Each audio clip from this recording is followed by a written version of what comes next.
Okay, we're about to go live on the interwebs.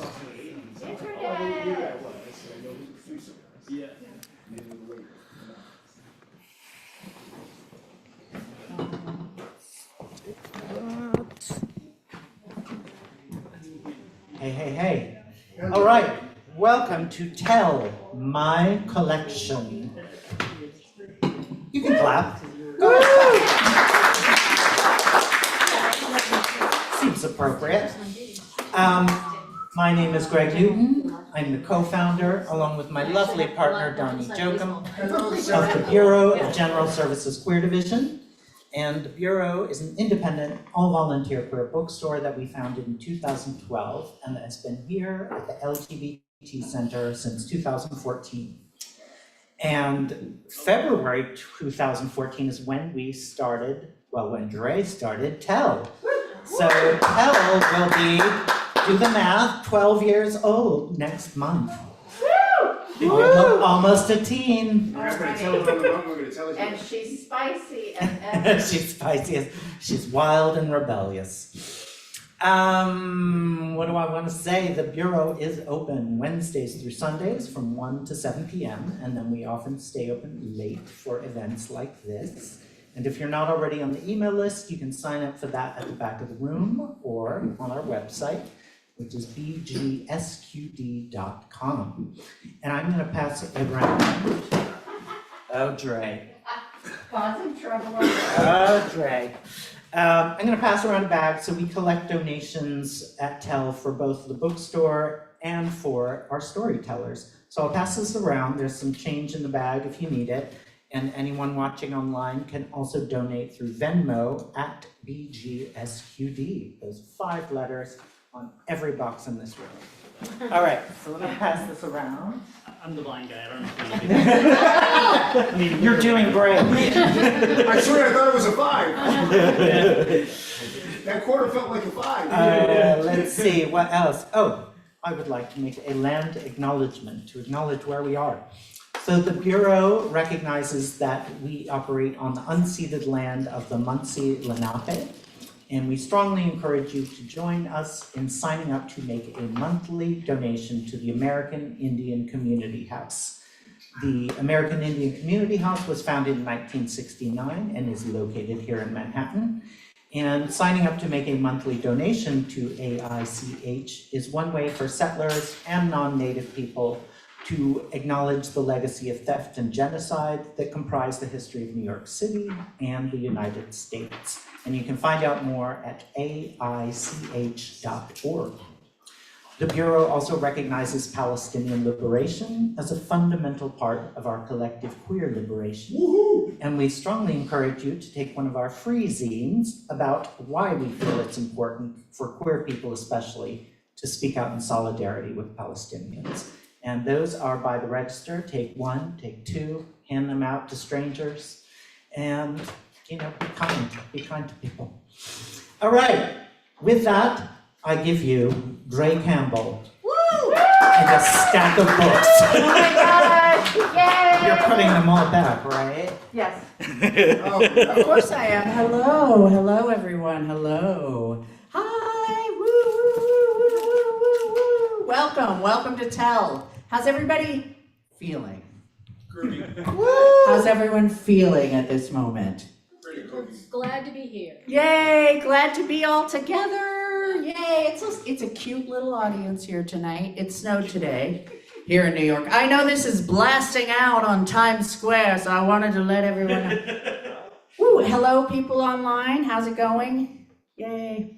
Hello people here IRL in real life. Welcome to Tell, monthly queer storytelling show. How many people here, it's your first time at Tell? Oh my goodness, that's I want to say 75% of the audience raised their hand. Very exciting. Welcome. So each month we have a group of people come up and tell a story on a theme, and this month the theme I came up with is my collection. Does anything come to mind, like a little anecdote Anyone visiting here who's not coming up to tell a story that has a little My Collection anecdote story that's like 4 minutes or less? No? My Collection. Oh, I think she said mind collection. Oh, that's interesting too. They thought I said Mind Collection, which, Yeah. you know, Above that's 50. a collection of sorts. Above 50, you just kind of hear whatever you want. So- I wouldn't know anything about that, so just JK. A joke. It was a joke on me, Oh. not on you. Oh. Oh, goodness.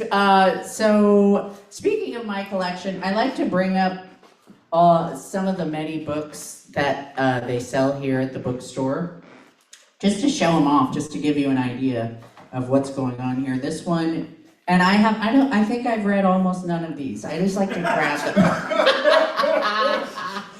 Except I do have the coloring book, which I'll show off to you. This one I picked up is called, it looks like a biography. Or maybe social criticism, I'm gonna guess. It's called Why Willie Mae Thornton Matters. Why Willie Mae Thornton, do you know anything about this book, Greg, Donnie? No. Okay, no, Please they stop. don't, they just sell it, but you know, it's an important book, sounds important. I love this title. This one's called Nothing Ever Just Disappears. Right on. Yeah, that's a Sounds great. so internet. And it says in cursive, which I can't read it, Sudden Hidden Queer Histories. Looks amazing. This is one of my all-time favorites. I talk about it every single month. It is Butch Lesbians of the 50s, 60s, and 70s coloring book. It is a vibrant, wonderful coloring book. It has images of real butches from that time, and you can color them. And let me tell you, it's a joyful thing to do to color butches. I tell you. Anyone done that before? Anyone done that to an actual butch? Easier on paper than. Yeah, yes? Petra said, they raised their hand. Yeah, there was a picnic in Prospect Park a while ago, and someone brought a bunch of like body paint markers, and people were just drawing on each other. It was really fun. Oh, I love that. So you have colored an actual butch person. That is wonderful. Not on the page, in the flesh. This book is called Asada. Right on. Yes, yes. This is an autobiography. Asada Shakur, rest in power. This looks like a cute graphic novel or graphic book called Trans History. It looks very fun. It's a nice thick little book. This one is called, and this is an important book for right now, Survival is a Promise. Oh, Lord. Yes. The Eternal Life of Audre Lorde. Right on. Yes, you can get these books online at BGSQD, folks. And these are a couple kids' books. This one's called Kind Like Marcia. Kind Like Marcia. Learning from LGBTQ leaders. It's a kid's book. Yay. Was kindness Marcia's primary, Well, I mean, I can't be like. We were her talking about revolutionary level of empathy. Right, ass kicker like Marcia. Yes, I will kick all of your asses to protect people type kindness. Yeah. We love that. And this is Queer Latin Heroes, also a kid's book. And then I did not realize, I'd forgotten, this is a little funny moment for me. I realize I'm in this book. for history. I didn't even. It's called Trans New York. It's a photography book. And look, there I am. Oh my god. That's me. Hey, There's a- I think I'm in that book too. Could you look? You, Kelly might also be in that book. That book. Here, you look and then show me. That was an interesting experience doing that photo shoot. That was in Penn Station. I did that shoot. Yeah, I also did The that new too, one or but the I'm old not, one? I'm not What? seeing my The name. new one or the old one? The new or old Penn Station? It depends. I think it was like 2018 or 2017, Yeah, so I I'll don't go back remember. station. Kelly's looking to see if they're in No, I there. did that photo shoot, but I'm not in here. so What? I don't know. Are you serious? And that's not cool at all. No, Well, it's possible that I was an alternate, I think, because it was at the Beautiful. very, very end, yeah. it's a beautiful cover. I have, some During the things to extras. say about that photo shoot, but I won't say them on the mic or on the internet. Anyway, yay, books, yay! That was my impromptu collection of books. Is everybody ready for our first storyteller? Woo! Yay! Our first storyteller said, woo, as if it wasn't them. Like, yeah, I'm ready. Wait, it's you. Okay. I'm gonna read a little Well, I bit about better be ready. what? I said I better be ready. Yeah, you better be ready. Because whatever happens, happens. But it's a kind, beautiful, lovely room. Yes. All right, I'm gonna read a little bit about you from your bio, and then you're gonna come on up. Petra is a queer transfeminine organizer who passionately works to activate their Staten Island community. Yay, Staten Island! Yay, yeah. Staten Island needs love. Queer organizing in Staten Island is important work, I feel. Yes. Coming from a background as a student and revolutionary organizer, they are now an organizer for Staten Island for Palestine and run a free borrow library of radical literature called Staten Island Revolutionary Library. Yes, out there doing the work for all of us. Through work at SI4P and their library, they helped connect Staten Island like never seen before through a family of militant, stubborn, and loving islanders. Everybody please give it up for Petra! Woo!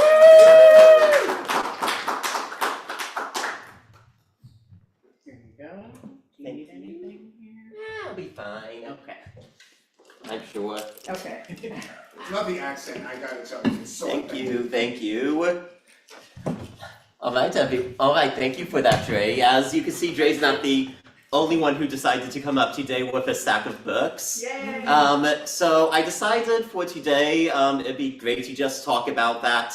The library I started, Staten Island Revolution Library, and just talk a bit about like the process of like how different books came into our collection and the books I've personally had time to read through and what they mean for me. So I guess my the collection probably started with this book. This is The End of Policing by Alex Vitale. And basically the reason why I picked it up, what it is that it basically just talks about, alternatives to policing in America and critiquing of the police system as a whole. And I picked it up because during the Black Lives Matter movement, all my radical, friends in school were talking about abolishing the police, and I wanted to have a better understanding of what that looked like. And this book did a really good job of just framing the institute of policing and the job of policing and the act of arresting individuals as an inherent violent act, and really went through and deprogrammed the need for policing in a bunch of these sectors. And since then, I've heard of many other alternate policing methods. There's in China, for example, a lot of disputes are handled by their local communes. So yeah, this is probably where it started. And most queers, I kind of had this idea of maybe someday I'll open a queer bookstore or something. And then basically through Staten Island for Palestine, I was connected to Build a Dream Incubator, where I work now. And there's a cafe there with a bookshelf. I was like, hey, can I start collecting books for this? And they were like, hell yeah, you can. And that's how basically all it took to really get this project started. And from there, just kind of went around and asked people to donate different books and what they could bring and what they would recommend.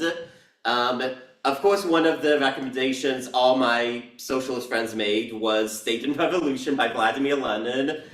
This copy I went out and got myself from Strand Bookstore, and there actually is a quote that I've kind of really attached myself to. This, and it's not about the normal stuff you'd hear about in terms of the withering of the state. This is basically Lenin quoting Marx about when he talked about like the inconsistencies within Marx's party name and his party ideology, and the quote he uses is if the name of your political parties, however, wait, come on, okay, I can't find the exact quote, but it's basically like the name remains, but the theory changes, and just like kind of help me think about like these how I approach these like theories and everything from the perspective of a changing and developing dialogue rather than like one exact set in stone theory. The idea that stuff like Marxist-Leninism, like socialism, like these ideas are meant to be discussed, changed, and developed, and we still use those names for clarity, but that was like a very important part of my development. Another quote I think is great about how we can connect to our readers of the past. This is how Leanne describes the words of Ghassan Kanafani. This book is basically Ghassan's was a revolutionary organizer in Palestine, and he reflects on the revolution in Palestine from 36 to 39.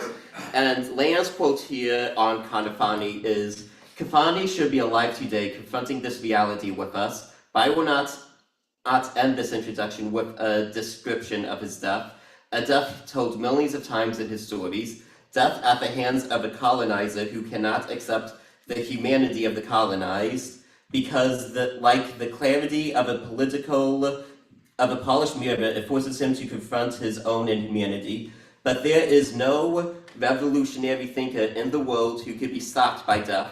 Kanafani's vision, sensitivity, and love for his people are carried by the continued life and work of his family. He, in the steadfastness of the Palestinian people and the solidarity of the people who will not allow the banner of Palestinian liberation to drop until it is achieved fully and without complexity. Instead, I would like to end this introduction with a proposal to read Kanafani's text as if he is here, sitting across from you and speaking with you, alive and well. Listen to this immense example of revolutionary commitment and sacrifice, just as you would a respected comrade. Pause and reflect, disagree and debate, and listen again, considering all the ways in which this conversation may change the way you perceive your own context.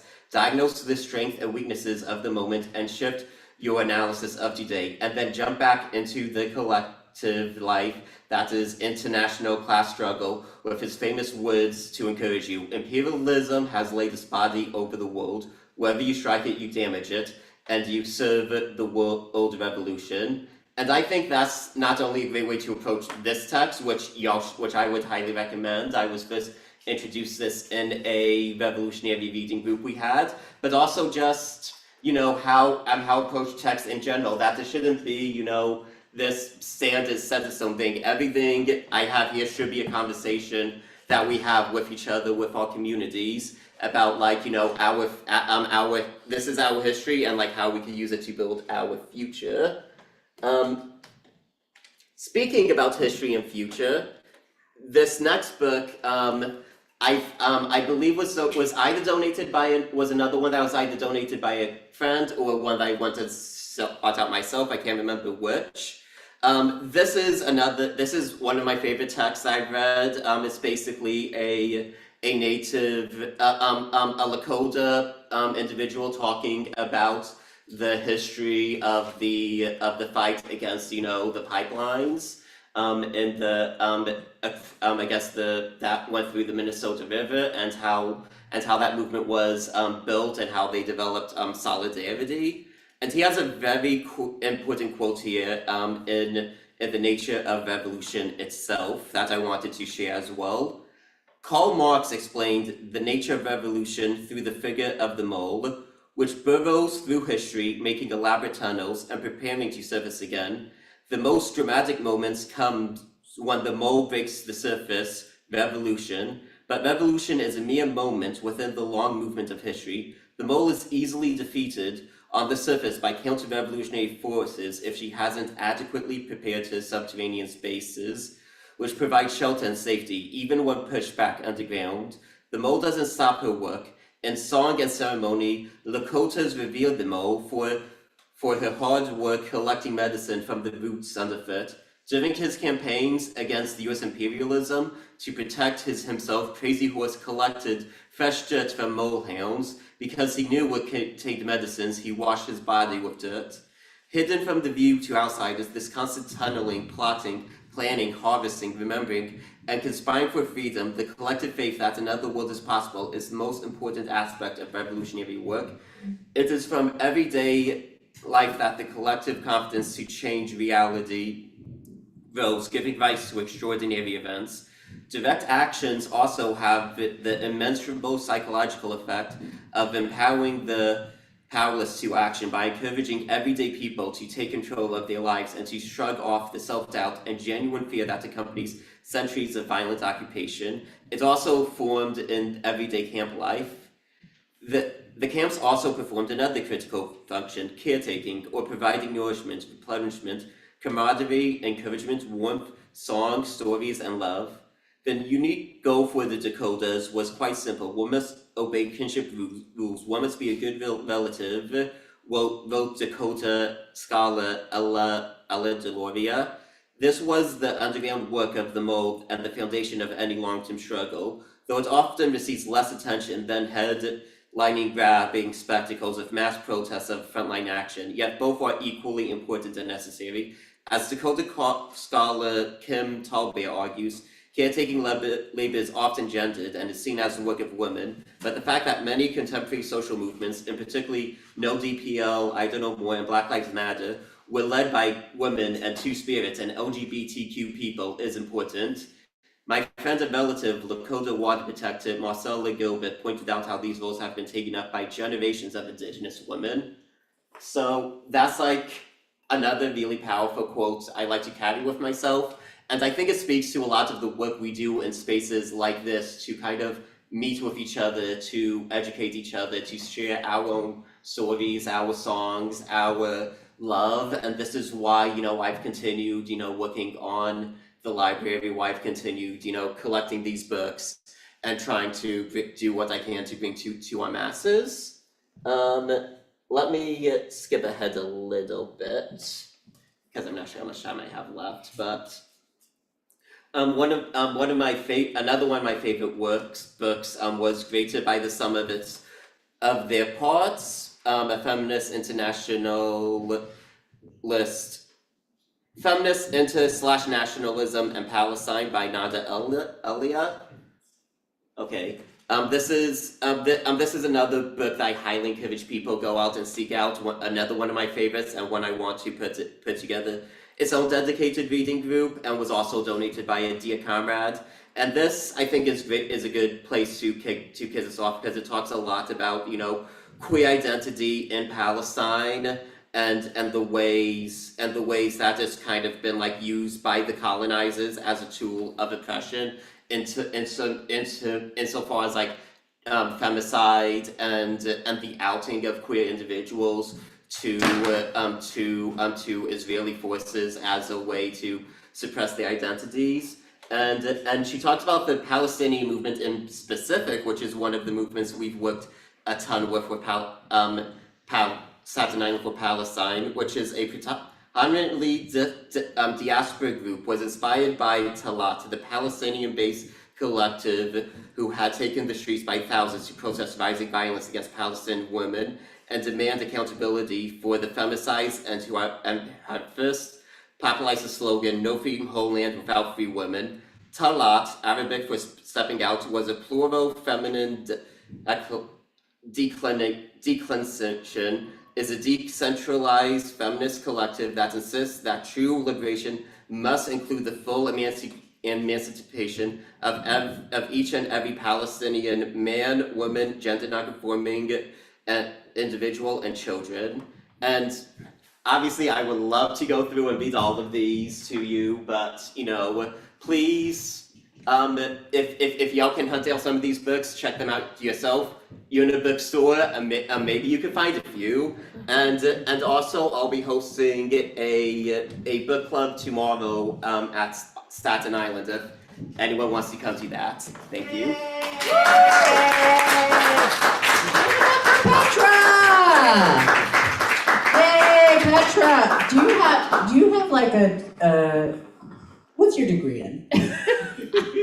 Electrical engineering. Wow, so you're like one of those genius people that just is studying and knowing everything all the time. So do you use your electrical engineering degree?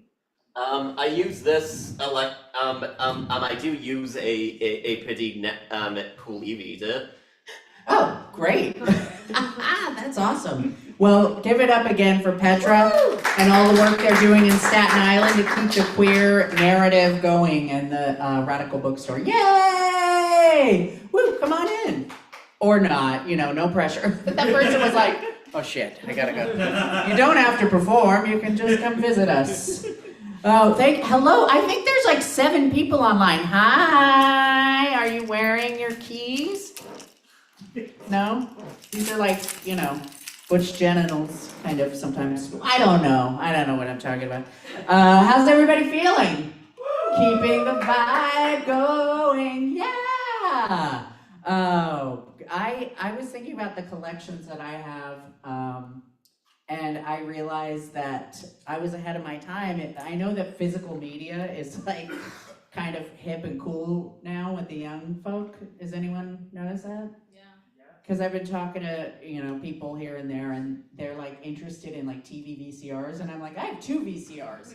I have a crazy collection of like VHS tapes of my own making, where I taped back-to-back episodes of The Simpsons.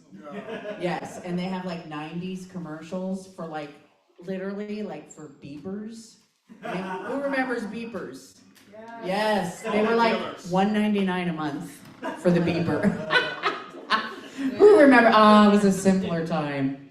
Remember, it's like, oh, I got a beep, and then there would be like little like codes on the beeping. I don't even know if I had a beeper, but I had, as a New York actor, I had a phone service. Does any? Yeah. Now we're going way back deep. Does anyone know? Yeah, you have to call in. Right, so yeah, like, did you have that, Kelly? Yeah, I mean, for other reasons, but yes. Yeah.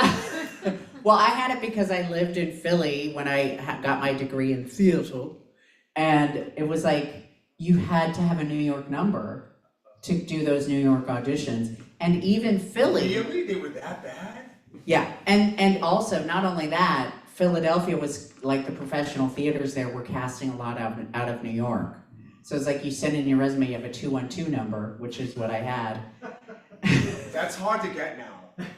Impossible nowadays, Impossible, right? unless you're with Verizon. Well, and we all know what happened with Verizon this week, so what's the point? Anyway, so I used to have to call a 212 number from wherever remotely, from like literally like from phone booths. I'd be calling 212, and if it rang, I did not have a message. If it went right to voicemail, I had a message that I got to check, which I think I got, like, I had the number for like 8 to 10 years. I maybe got like 5 messages. Just kidding, I don't know. That was like before I had an agent, where I was like lining up, going to like cattle calls for crazy stuff in New York, like American Idol. I stood in line for 6 hours to audition to host American Idol, to host it. When they were looking for hosts, this is before, they cast Ryan Seacrest. We'd rather have you, though. You know what? We love that. Thank you. I should have hosted American. Imagine?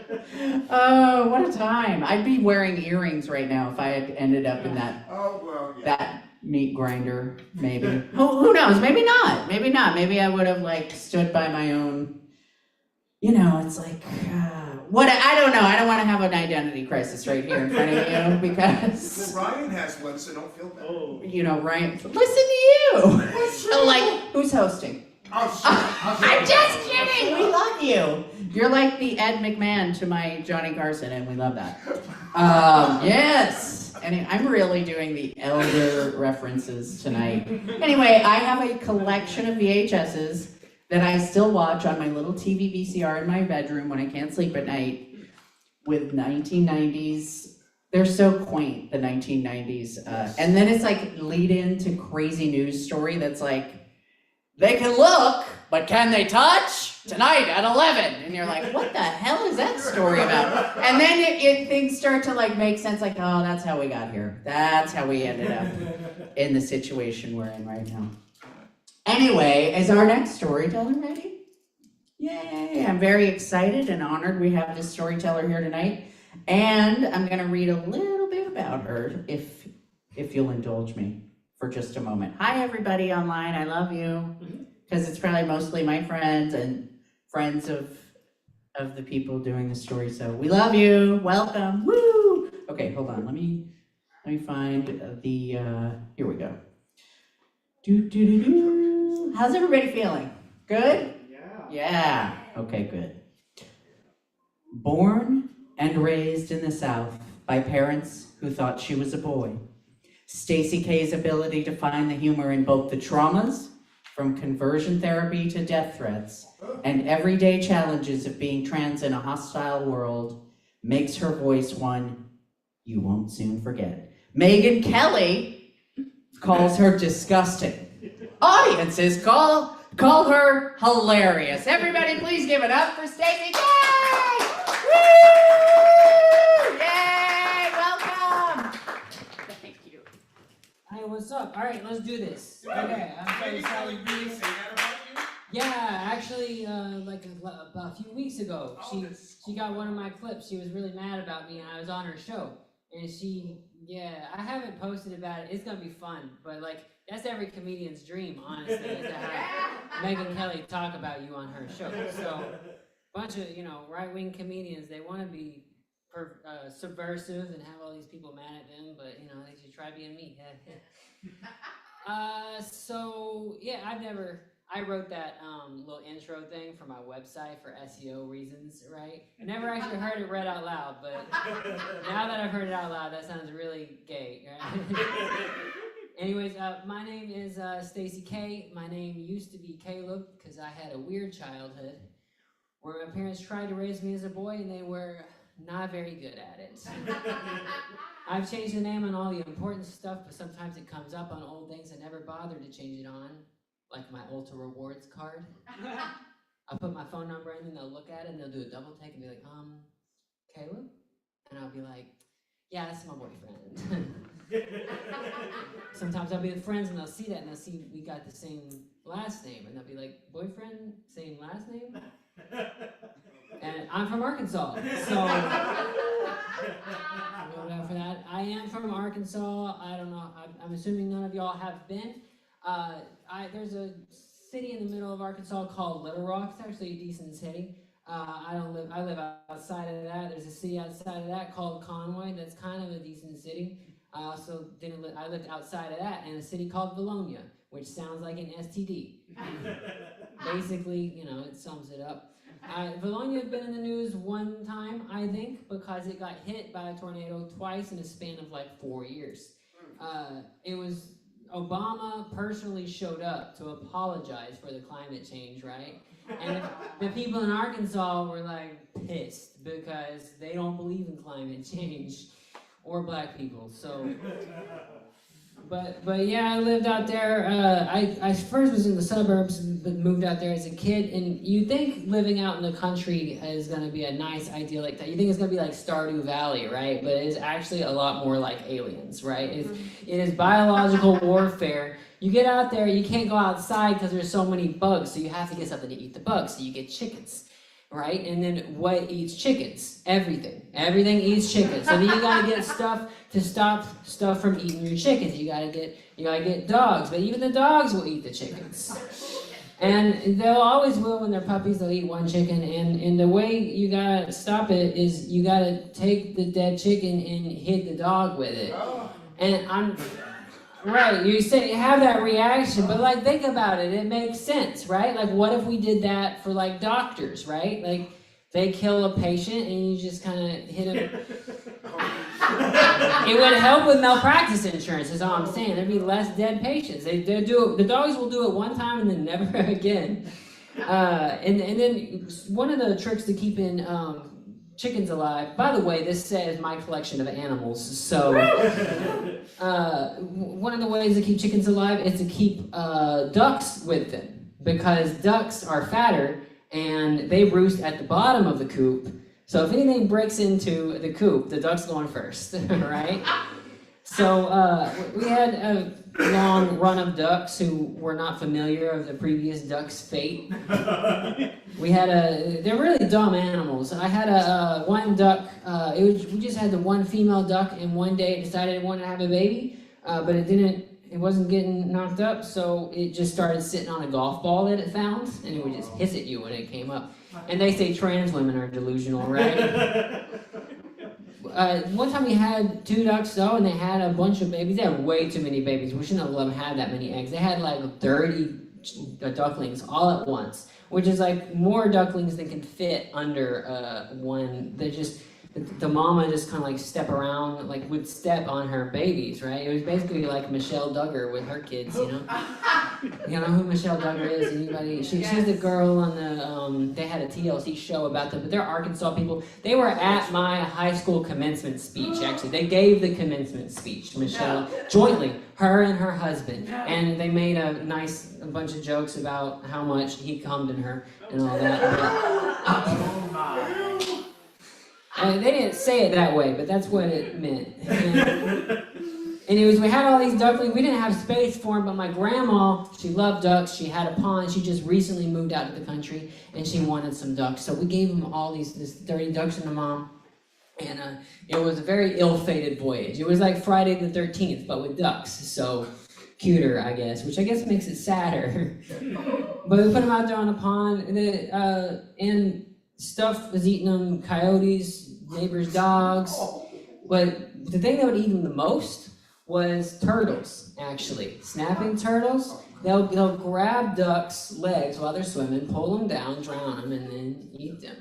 And my grandpa took offense to that, okay? And he would sit on the top of the hill, like facing down on the pond, with a 12-pack of beer and a 22, and he would shoot at the turtles as they came up to bubble. Oh, dear. I don't think he ever actually hit one, because I don't know how much experience you guys have at shooting guns into water, but the bullets kind of explode on impact. They don't go very far in the water. I don't think he ever. You got to hit the turtle right on the nose as it's breathing in. But my grandpa, he also hated the geese that would come by the pond, because they were mean to his ducks. They were bigger. Geese are horrible animals. I don't know if you guys know this. And he also hated the fact that they were Canadians. So, and one day he got a little too drunk and he shot one of the geese, and it landed on the pond, the water. And his neighbor, who lived across the pond, did not like my grandpa for whatever reason. And he called Wildlife Services on my grandpa, because it is actually illegal to shoot a Canadian goose, even though they're invasive species. I don't really understand it, but as the Wildlife Services was on their way to come send my grandpa to federal prison or whatever it is they do, the turtles in the pond started eating the goose. Oh, God. And by the time the Wildlife Services guy had gotten there, the turtles ate the entire goose, and there was no evidence that he killed a goose. So my grandpa totally got off on the charges, right? And when you think about it, it's kind of like a beautiful story, right? Like, it's like 2 sworn enemies come together to like beat a bigger enemy, right? It's kind of like World War II, okay? You know how like the U.S., and I guess in this scenario, like my grandpa would probably be the U.S., the turtles would be the Soviet Union, and the Wildlife Services would be Hitler. So, that's actually a consistent worldview from someone from Arkansas. So it all works out. Anyways, I'm transgender, like from the news. They talk about us all the time on the news. It's never good stuff. Like sometimes you think it would be good. My grandpa called My grandma calls me every week. She's like, I saw you in the news again. I'm like, Grandma, that was Caitlyn Jenner. Caitlyn Jenner is Fox News' only transgender correspondent. I actually applied for her job, but they said they were looking for someone who looked and sounded a little bit more like a man. But and also, she killed an old lady with her car, right? And like cutting Social Security one grandma at a time. Like the network was super into that. Kind of intangibles you can't compete with. So, but yeah, we're in the news all the time, and it's never good stuff. Even stuff that you think should be good. Like one time, one of us won at swimming. That was like transgender 9/11. I don't remember where I was, what I was doing. I was drinking a Bud Light. I was reading my Communist Manifesto, and then my friend called me and told me a second trans woman just swam into the World Trade Center, and I was like, "Fuck! They are never gonna forget this." Being transgender, I get turned down for a lot of dates by guys who ask me out on dates. They'll ask me out and then they'll actually read my profile. And then I'll get another message about 2 hours later like this. Okay. I hate to have to do this, but I've tried experimenting. I'm just straight. It's just a genital preference. And it always hurts, it does, but I understand. But, you know, everyone's got preferences. Like in my case, I've written in my bio that I'm transgender. And I also happen to have a literacy preference, so read the bio, you horny fuck, like this is not on you. I can never be with a man who doesn't read the terms of service, I'll tell you that much. But also like genital preference, come on. Every girl's got a butt, right? You know who's really good at anal? Girls that don't have vaginas. You know how Daredevil's like really good at everything because he can't see? I'm basically a superhero, is all I'm saying. And I got 2 out of 3 holes, you know, usually that's enough. 3 if you count my feet, I guess, but, you know, I can get creative. They try to come up with a homosexuality, explain not being into trans women. They call it a super straight, which right off the top, I don't know how straight you are if your sexuality starts with super.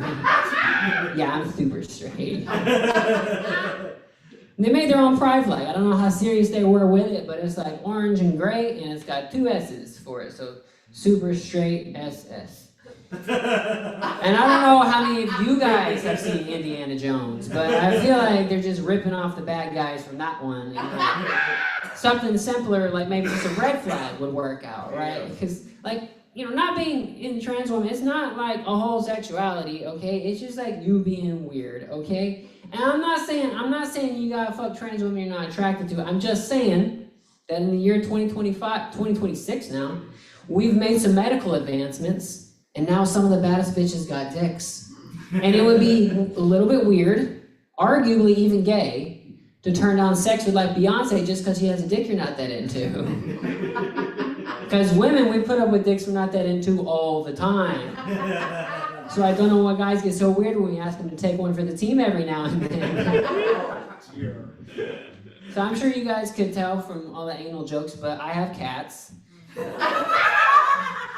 I got one cat. He got hit by a car a while ago. It's fine. They drove off. We didn't exchange insurance information, and the cat lived, but he broke his leg, so now I'm poor. We took him to the vet. And the vet was like, okay, so your cat's leg is broken. And like, we knew that. His leg was like doing that. They don't really do that. And he said, your cat's leg is broken, but we can put him down if you want us to. I was like, is he gonna die? And the vet was like, no, but we can change that. And I was like, no, I'm good, actually. We came back the next day to pick him up, take him to a surgeon who was actually gonna fix him. And again, they were like, have you made a decision on whether or not you want to put your cat down? And I was like, bitch, where was this energy when it was grandma, right? Like, she's like super racist, knows me a lot of money, and the healthcare pays for all her shit, but like, you know, you try to kill the cutest cat I got, I'm good. I found out they were going to charge us $2,500 to put my cat down, which, you know, that's high. Like, do you know how competitive the cat killing market is? Because I almost had someone do it for free driving down the street, okay? And I mean, if I was gonna do this, like, I could just get a hammer for $250 at Ace Hardware. Like, I don't need you for this, okay? Lord. So we, I mean, that's like the opposite. $2,500 for failing at your job, basically. That's like if a firefighter showed up to your house, it's burning, and they look at it and they, okay, so your house is on fire, but for $3,000 we can throw gasoline on it for you if you want.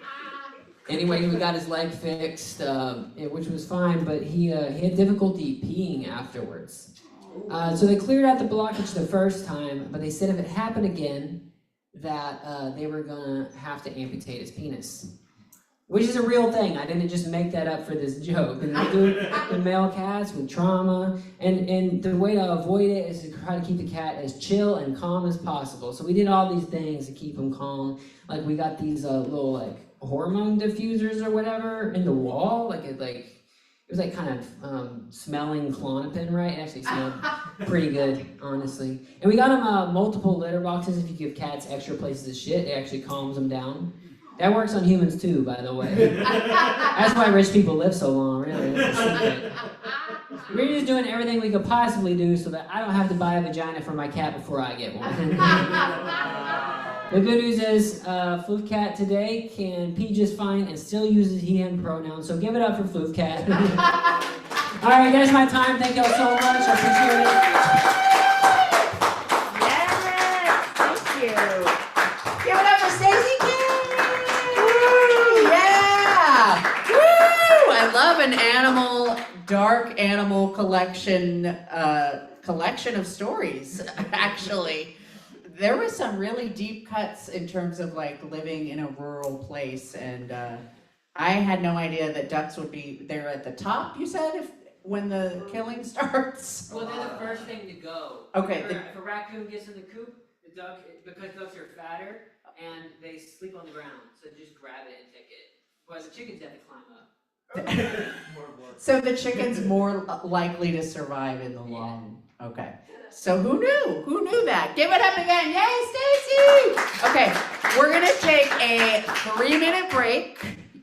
If you'd like to contribute towards the artists, it's a $10 suggested. You can do it at Venmo at BGSQD, or drop some cash in a bag if you're in here. And we'll be back in 3 minutes. Whee! With our final storyteller. Woo! Yay. Yeah, it's quiet. I know. Book or something.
There we go. Now we're back. The story of the vanity, the story of the vain. Hey, what's going on, everybody? Yeah. Oh, welcome back. I was feeling it. I just wanted to give you a little shimmy dance. We're gonna have our final storyteller up in just a moment. Very exciting. I was gonna say that I don't even know if it's in your bio, Kelly, who I'm about to bring up, if you have queer memoir on here. No. No? Well, may I mention it? Sure. Kelly, who's about to come up, was doing a storytelling show long before this one ever existed called Queer Memoir, right? And you did it, still doing it here and there? Doing it a little bit, mostly online for folks, for geographically isolated folks. But also I did a queer memoir open mic that I thought nobody was gonna come to, and a bazillion people came to it, so I don't know. No, it's a very, very popular show. It's called Queer Memoir. They did it for 10 years at least, and then We started in 2010, yeah. started in 2010. So very exciting, veteran storyteller, comedian, really all around, what's the word? Renaissance butch. I'm gonna read you a little bit about them. Kelly Dunham, RN BSN, is just the type of ex-nun turned polyamorous non-binary nurse comedian storyteller who is ubiquitous on the streets of South Brooklyn. Subscribe to Kelly's Substack, hoping intentionally, or come see her one show only, We Were Such a Happy Family, on February 21st at Caveat. Everybody, please give it up for the great Kelly Dunham! Woo!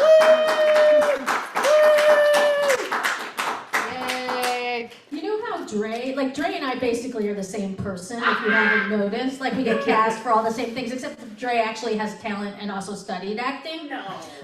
So Dre and I did this, I don't even know what the hell it was. It was like a music video, I guess, that we were filming, and I am you know how Dre was doing all this? I'm like the opposite of that. I am a very, not really in my body, not trying to swing my hips around, so it's always fun for me to follow Dre, where I'm like, hi, I am Kelly Dunham, I am a very competent performer, but I don't use my body much, I just use my brain.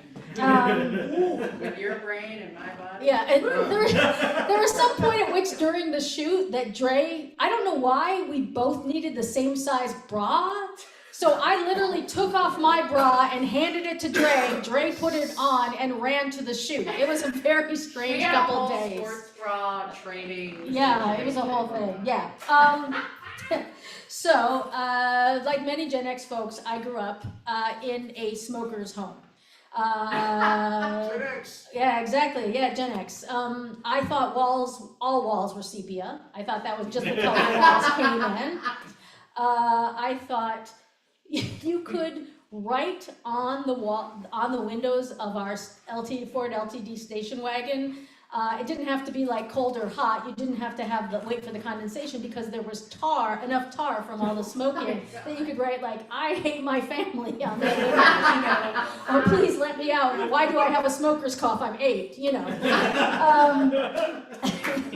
So this was completely normal. This was completely normal. This is when doctors smoked on TV shows. This is when nurses smoked at the nursing station in the hospital, right? This is 100% normal. And so, they say that adult children of alcoholics guess at what normal is, and I feel like adult children of smokers guess at what normal is, and I will illustrate this point. So, 3 or 4 years ago, I was going through, how you go through those periods of if you're not in the 1%, you basically have an abusive relationship with capitalism, right? And it kind of goes through the cycle where things get bad, things get bad, oh, okay, all right. And then, capitalism sends you flowers for a while. Anyway, I was in the part of capitalism where I was getting bad, right? And so I was in a transition period, and so I was just doing anything I could to put some money in my bank account. I was watching people's kids. I was watching people's apartments. And also I was watching queers' animals. And as you know, that is almost impossible because we love our animals so much. Like for example, and if I said the person's name, you would very much know who they are. A certain very animal-loving, famous queer had me watch their 7 animals, and I for did that the same 7, thing. you did that, you know what I'm talking about, right? And for that 7 animals, there was a 35 single-page, double-sided PDF of things to do and things, really more things not to do. And so there's at some point where the person says, there's a point where you're supposed to, she's telling me that I need to download this app, that it's a piano app that only plays meows. And so I'm like, and do it every night for her cat so the cat can go to sleep. I don't really think cats have insomnia. This is not a problem I really see cats having, but anyway, she was worried. Famous queer person, contributed a lot to our queer culture, was very worried that her cat would develop insomnia. So I was like, okay, sure, I'll do that, thinking, oh, no way, hell am I gonna do that? And then she made me download it and in front of her and then practice, so anyway, and then there was like the very last thing said, please don't cough on the turtle. And I was like, please don't cough on the turtle. Is that a euphemism for something? Like, please don't cough on the turtle. Like I didn't even want to look at the turtle. Like anyway, so in the midst of all that, this is why I was just anything that I saw, on Craigslist or on Facebook Jobs or even just like a handwritten flyer, I would attempt to do it. And so that will explain to you why when I saw a advertisement for some market research for Zyn nicotine pouches that I said, oh, that's perfect for me.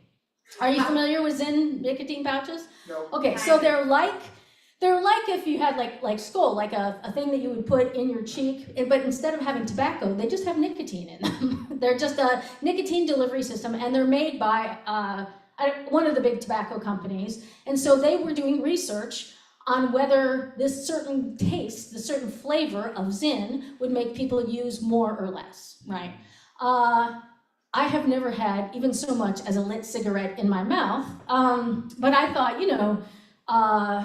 fucking with the tobacco companies is God's work, right? So I did not feel badly at all about ripping them off.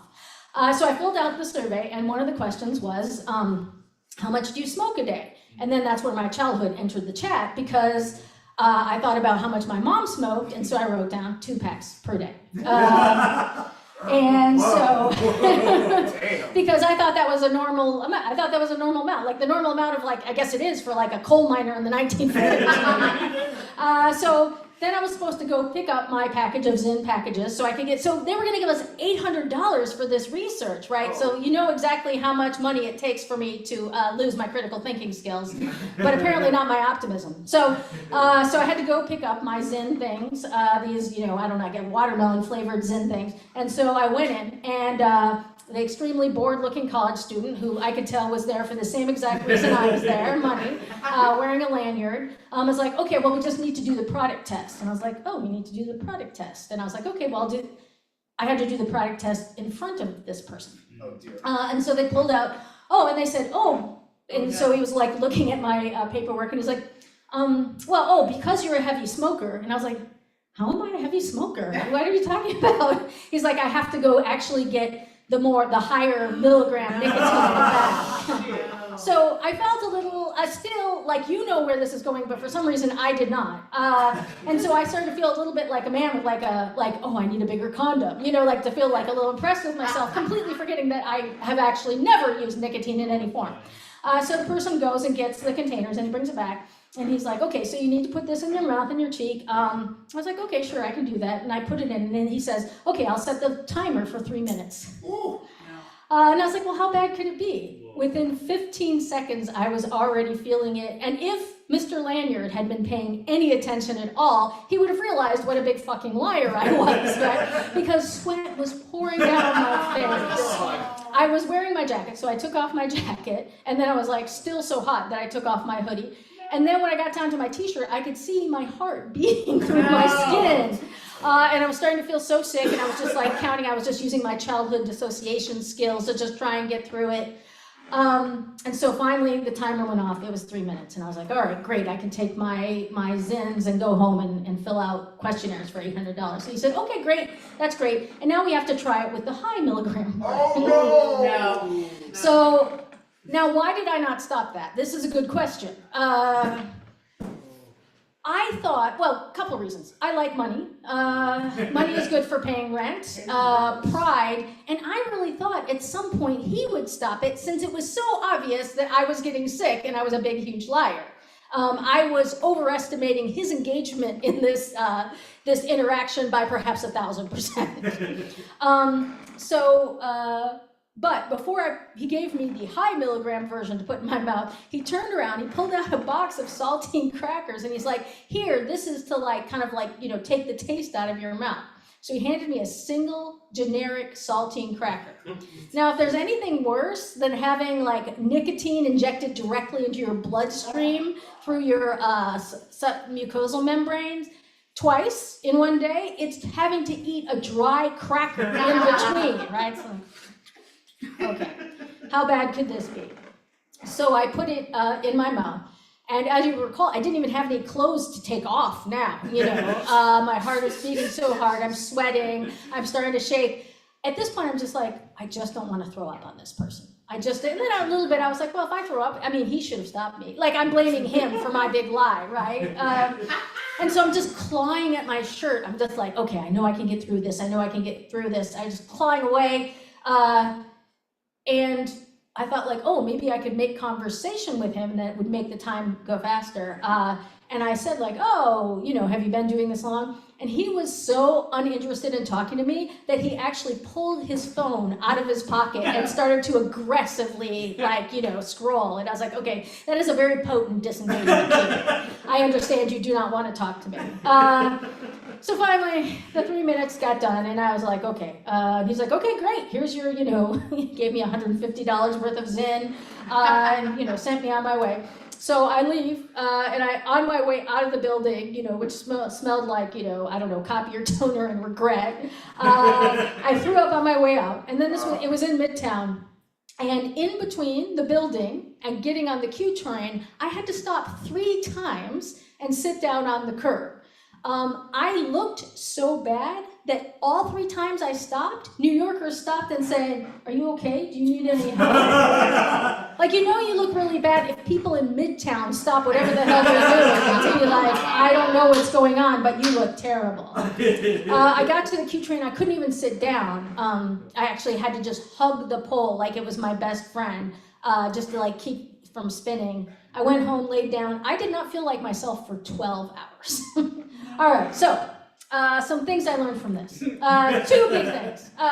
One is, if you are doing market research and you're going to lie, do just a tiny little bit of your own research to give yourself a credible lie, right? If I had spent 30 seconds Googling, I would have understood that 2 packs a day is actually a lot of nicotine to consume. All right, first one.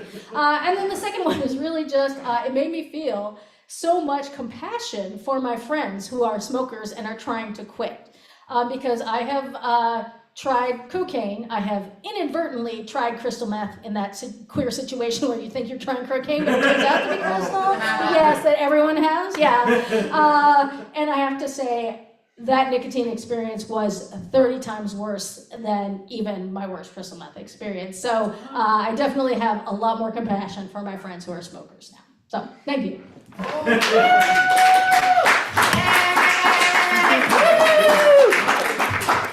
it up for Kelly Dunham!